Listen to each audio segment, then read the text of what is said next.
1988ஆம் ஆண்டு மார்ச் மாதம் 19ஆம் தேதி அன்னை பூபதி அம்மா அவர்கள் மட்டக்களப்பு மண்ணிலே மற்ற அம்மாரை அந்நியர் முன்னணியுடைய ஏற்பாட்டிலே 2 அம்ச கோரிக்கைகளை இந்திய அமைதி காக்கும் படைக்கு எதிராக முன்வைத்து ஒரு ஜனநாயக வழிமுறையிலே ஒரு உணவு தவிர்ப்பு போராட்டத்தை ஆரம்பித்தார். அதாவது இந்திய அமைதி காக்கும் படைக்கும் விடுதலை புலிகளுக்கும் இடையிலே அன்றைய காலத்திலே இங்கே ஒரு போர் நடைபெற்றது. அந்த போரை உடனடியாக நிறுத்த வேண்டும். உடனடியாக ஒரு போர் நிறுத்தம் செய்யப்பட்டு சமாதானம் ஏற்படுத்தப்பட வேண்டும். 2வது, புலிகளுடன் உடனடியாக பேச்சுவார்த்தைக்கு போய் ஒரு சமாதான தீர்வின் மூலம் ஒரு தீர்வு எட்டப்பட வேண்டும் என்ற 2 கோரிக்கைகளை முன்வைத்து தனது உண்ணான உண்மையை ஆரம்பித்தார். அவர் ஆரம்பித்து மார்ச் மாதம் 1988ஆம் ஆண்டு மார்ச் மாதம் 19ஆம் தேதி ஆரம்பித்தார். அந்த கோரிக்கைகள் நிறைவேற்றப்படாத சூழலில் தண்ணீர் மட்டும் அருந்தி 32 நாட்கள் உணவு இல்லாமல் 32வது நாள் ஏப்ரல் மாதம் 19ஆம் தேதி பூபதி அம்மா அவர்கள் இந்த மண்ணை விட்டு இந்த மக்களை விட்டு பிரிந்து சென்றார். அவருடைய அந்த உயிர் இந்த மண்ணுக்காகவும் மக்களுக்காகவும் அர்ப்பணித்து விட்டு அவர் தன்னுடைய வாழ்க்கையை நிறைவு செய்து கொண்டார். ஆனால் இன்று வரை இந்த மக்களுடைய விடுதலைக்காக பல்லாயிரக்கணக்கான போராளிகள் மாவீரர்களாக இந்த மண்ணிலே உறங்கிக் கொண்டிருக்கிறார்கள். லட்சக்கணக்கான மக்கள் இங்கே கொன்றொழிக்கப்பட்டிருக்கிறார்கள். ஆனால் எங்களுக்கான ஒரு அரசியல் தீர்வு என்பது இன்று வரை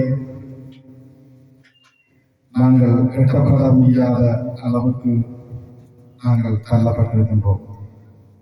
இவ்வளவு அர்ப்பணிப்புகள் தியாகங்கள் செய்தும் கூட எங்களால் ஒரு நியாயமான ஒரு தீர்வை பெற முடியாத ஒரு சூழ்நிலையை நாங்கள் வாழ்ந்து கொண்டிருக்கின்றோம். இன்று ஜனநாயக வழி சூழலிலும் கூட இந்த போராட்டங்களை மக்கள் முன்னெடுத்துக் கொண்டுதான் இருக்கிறார்கள். ஆனாலும் இந்த சிங்கள அரசு எங்களுடைய உரிமைகளை தொடர்ந்து பறிக்கின்ற ஒரு சூழலைத்தான் என்றும் செய்து கொண்டிருக்கின்றது.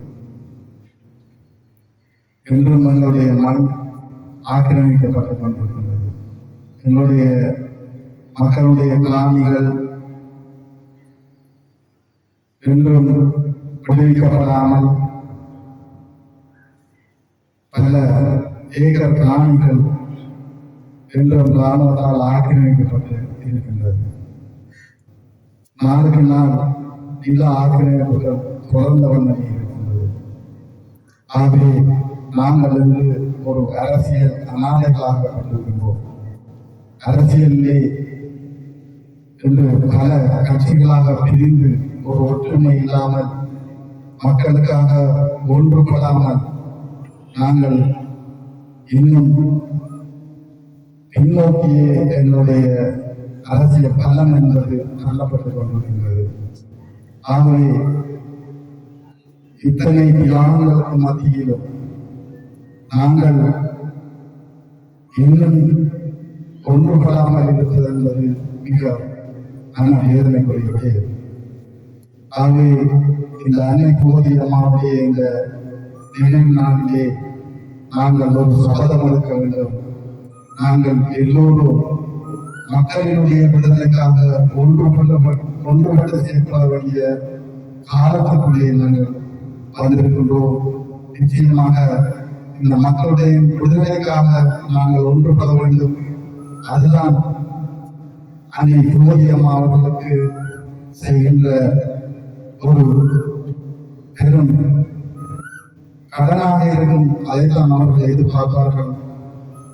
அன்னை பூவதி அம்மா மட்டுமல்ல, ஒவ்வொரு மாவீரர்களும் இந்த மண்ணுக்காக தங்களை அர்ப்பணித்த ஒவ்வொருவரும் அதைத்தான் எதிர்பார்ப்பார்கள். இந்த மக்கள் ஒன்றுபட்டு நிற்க வேண்டும். ஒன்றுபட்டு நின்று அவர்கள் எதிர்பார்த்த அந்த விடுதலையை நாங்கள் அனைவர்களாகத்தான் அவர்களுடைய ஆத்ம சாந்தியடையும்.